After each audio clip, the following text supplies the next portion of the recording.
I'm an only child. I like to say you can't have one kid named Amelia Earhart and one kid not. For 32 years, every single day I have been asked, is that your real name? My dad's last name is Earhart, spelled the same way. My father and my mother decided when they got married, my mom said, we've got a great opportunity here.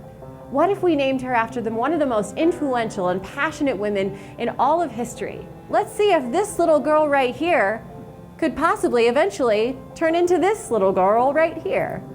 It has been an obligation, it has at times been a burden, but most of the time it's been the greatest gift that they could have ever given me. Amelia Earhart obviously played a very big role in my life in terms of figuring out my identity. Who would I decide to be after being named Amelia Earhart? Through the years, the biggest passion started to develop, I would say, at about age 21. And that's when I started my very first flight training lessons. And when I got out to the airplane the very first time, there was absolutely nothing about that situation that should have led me to falling in love with flight. But I tell you what, the second that I got off the ground and I experienced flight for the very first time, I knew that that's what I was meant to do. So while my career led me into television and radio and eventually professional speaking, flying airplanes is when I feel the most natural. It's when I feel the most myself and when I'm definitely the most happy.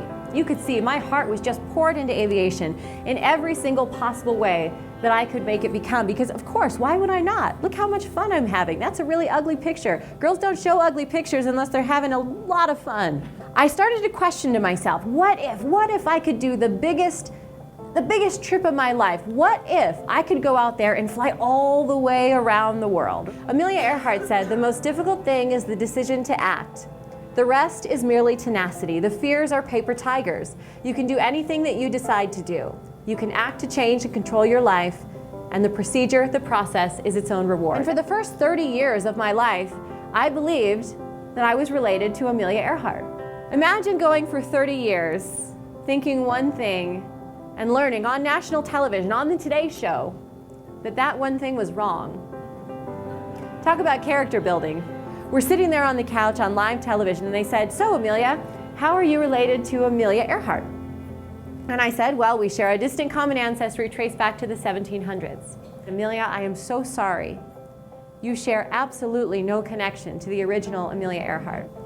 When you go 30 years of your life believing one thing that your parents have told you, basing your identity, basing flight lessons and training and a huge amount of research and funding to go into this thing that you have been so strongly tied to because you were named after someone, it's crushing. I had a very serious choice to make because I had raised close to $2 million to make a flight around the world happen. Oh, Amelia doesn't deserve to do this flight around the world because she's not related.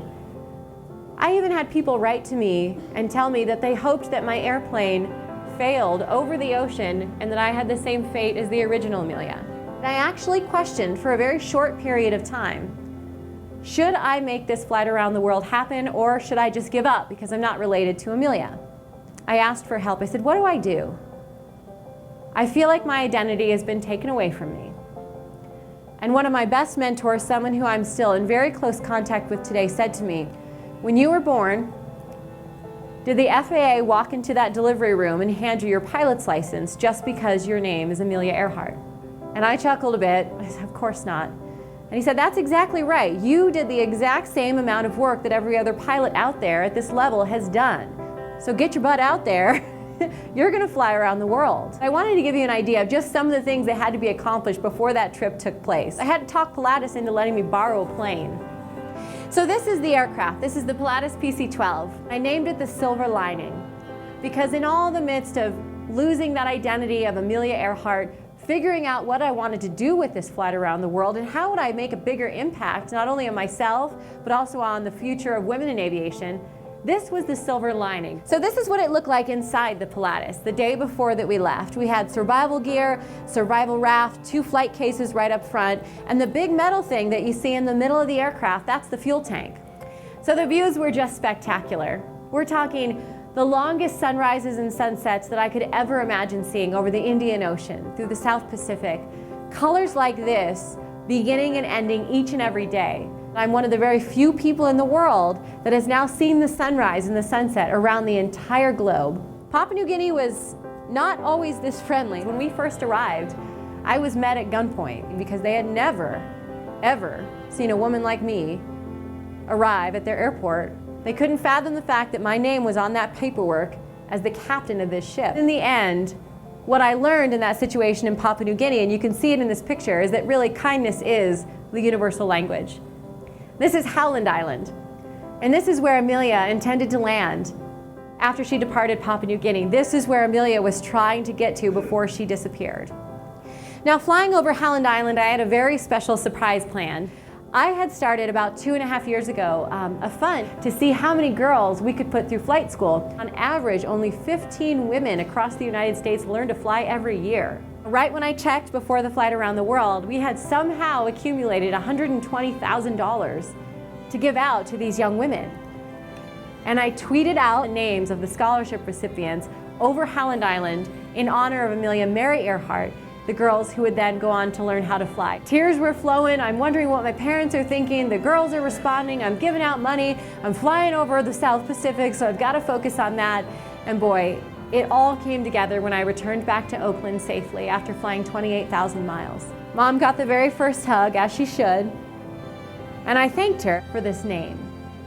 You know, people oftentimes ask me, did you have an obligation to complete a flight around the world? Well, you bet I did, because I owed it to one of the most incredible women in history, but also to Mom and Dad. And as soon as I got the Mom and Dad hugs done, the media just rushed in, and I said, hang on, there's one other person I've got to talk to.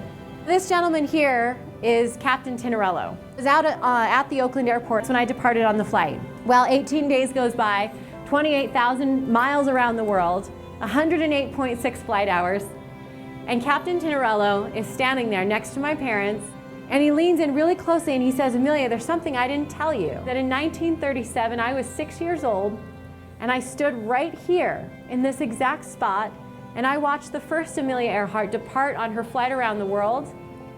I have waited 77 years to find out what happened to her, and you just brought her back to me. That right there is why that second flight around the world had to happen.